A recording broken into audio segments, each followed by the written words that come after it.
मेरे प्यारे बच्चों, आज हम आपको वृत्त वाले चैप्टर से प्रैमेडिकल क्वेश्चन आपके सामने लाए हैं और वह प्रश्न है जो यूपी बोर्ड में आपको 6 नंबर के लिए सॉलिड है।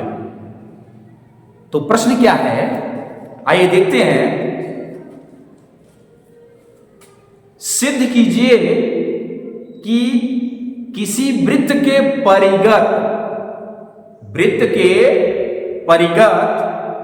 समांतर चतुर्भुज, देख सकते हैं वृत्त है और वृत्त के परिगत क्या है, समांतर चतुर्भुज एक समचतुर्भुज होता है। यही आपको सिद्ध करना है। तो आइए हम देखते हैं कि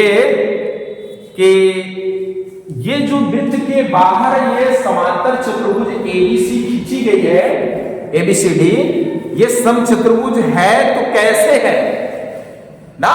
तो आइए देखते हैं।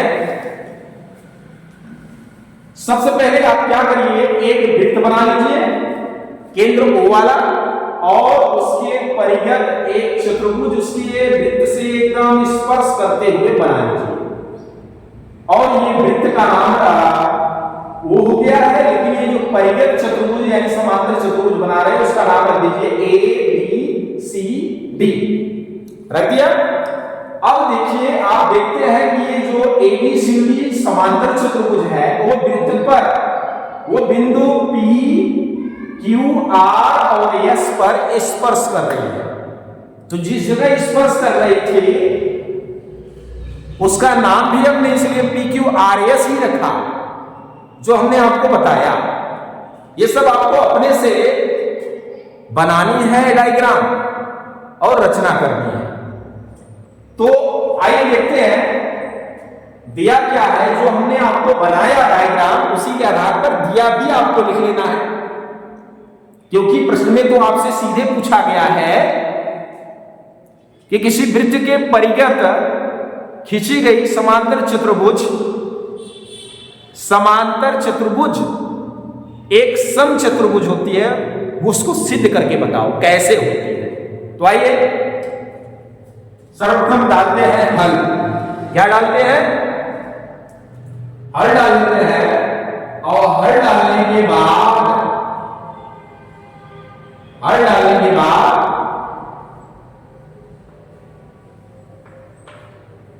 पहले सिद्धीकरण वाले सवालों में, प्रैमेडिकल क्वेश्चनों में हम उनके जो टॉपिक दिए रहते हैं उनको हम पहली स्टेप में दिया है, क्या दिया है उसमें इंडिकेट करते हैं। क्या है वो? केंद्र वाले वृत्त के परिगत समांतर चतुर्भुज एबीसी खींची है। अब आपको क्या करना है, सिद्ध क्या करना है वो देखते हैं। समांतर चतुर्भुज जो एबीसीडी है वह एक समचतुर्भुज है, यही आपको सिद्ध करना है। तो आइए अब पहले दिया आपने इंडिकेट किया, दूसरी सिद्ध करना बतला दिया। अब लास्ट में आप इसको सॉल्व करना स्टार्ट करते हैं, यानी उपपत्ति में। किसमें?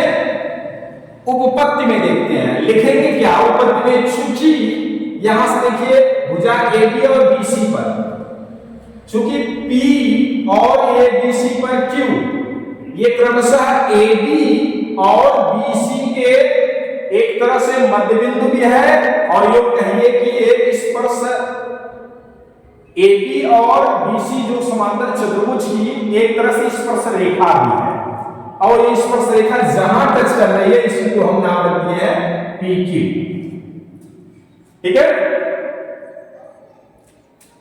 तो आप चाहे तो P और Q को आप लिख के दिखा सकते हैं कि ये AB और BC के स्पर्श रेखा पर बिंदु है, या आप दिखा दीजिए कि AB और BC के मध्य बिंदु है। अब चाहे तो इसको स्पर्श रेखा दिखाइए और चाहे मध्य बिंदु। तो आपको स्वाभाविक सी चीज है कि वृत्त के बाह्य बिंदु से जो खींची गई स्पर्शियां होती हैं वो आपस में क्या होती है, बराबर होती है। तो इस तरीके से आप देख सकते हैं ये जो बीपी है वो बराबर हो गए पीक्यू की, है कि नहीं। इसको हम समीकरण 1 मान लेंगे। सेम प्रोसेस करते हुए ये क्यू आर, आई एस और एस पी, ये सारे को भी हम इसी प्रोसेस पे, इसी दोनों लाइन के प्रोसेस पे इनको नीचे दिखा दिए हैं, देख सकते हो। और फिर 1 2 3 4 समीकरण प्राप्त कर लिए हैं। आइए देखते हैं दूसरा। क्यू और आर भी क्रमशः बीसी और सीडी के मध्य बिंदु है, या ये कहो स्पर्श रेखा के बिंदु है। तब सी आर देख सकते हो बराबर सी क्यू। इसी प्रकार आर और एस भी देख सकते हो, क्रमशः सी और डी के मध्य बिंदु है, स्पर्श रेखा के बिंदु है। तो वो भी देख सकते हैं कि डी आर बराबर डीएस है। ये इसको 2 इसको 3 मान के दिखा दीजिए। और लास्ट में आपको बचता है एस और पी। एस पी भी क्रमशः डी और ए के मध्य बिंदु है, स्पर्श रेखा के बिंदु है कि नहीं। तो इसलिए ए पी बराबर एस। इस तरीके से सारे ये स्पर्श जो इंडिकेट कर रहे थे आपस में बराबर हो चुके हैं और समीकरण 1 2 3 4 के रूप में आपके सामने प्राप्त हो जाते हैं। अगली स्टेप में आपको लिखना क्या है, ये जो समीकरण 1 2 3 4 है इनको जोड़ने पर। तो लिखिए अब समीकरण 1 2 3 और 4 को जोड़ने पर, तो जोड़ दीजिए।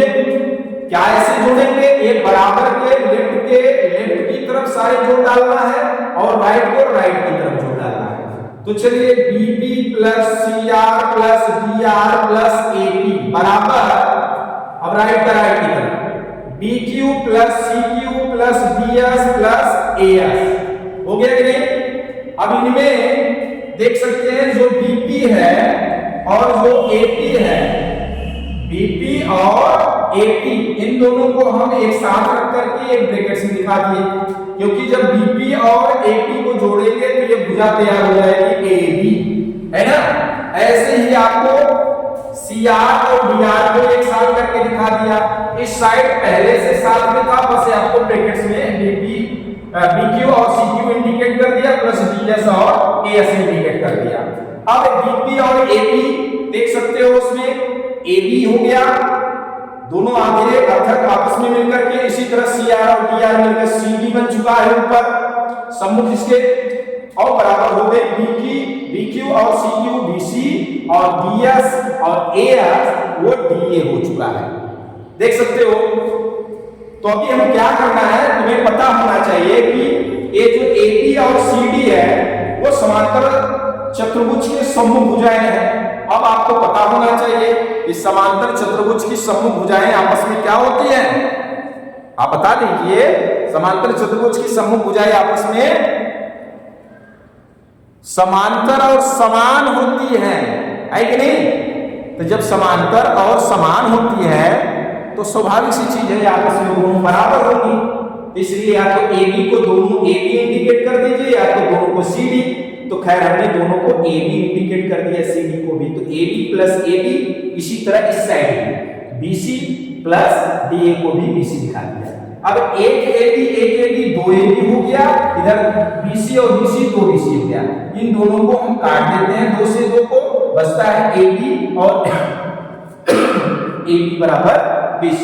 अब तुम्हें पता चल गया होगा कि AB और ये जो BC है ये क्रमशः समांतर चतुर्भुज की संलग्न भुजाएं हैं। अब जो समांतर चतुर्भुज की संलग्न भुजाएं आपस में बराबर हैं तो इसका मतलब है सम्मुख तो पहले बराबर था, अब संलग्न भी बराबर हो गए। तो अतः हम कह सकते हैं, इसलिए क्या, इसलिए AB बराबर BC बराबर CD बराबर DA आपस में बराबर हो गए चारों। तो हम कह सकते हैं अतः जब चारों भुजाएं बराबर हो गए तो हम कह सकते हैं कि अतः ABCD एक समचतुर्भुज है। मेरे दोस्तों, मेरे प्यारे स्टूडेंट्स, आप देख सकते हैं इस प्रश्न को आपके सम्मुख हमने इंडिकेट किया है। हमें उम्मीद है कि यह प्रश्न आपको बहुत बेहतरीन ढंग से समझ में आएगी। अगर प्रश्न यह बहुत समझ में आती है, आपको बहुत अच्छे ढंग से समझ में आई है, तो इससे आप अपनी अभ्यास पुस्तिका पर लिख करके अभ्यास करें और अपने तो लाभ लें और साथ साथ अपने दोस्तों और यारों को भी इससे लाभ लेने के लिए प्रेरणा दें और हमें आप लोग ढेर सारा प्यार दें। तो अब हम इस तरीके से इस वीडियो को यहीं समाप्त करते हैं, फिर मिलते हैं अगली वीडियो में। तब तक के लिए धन्यवाद।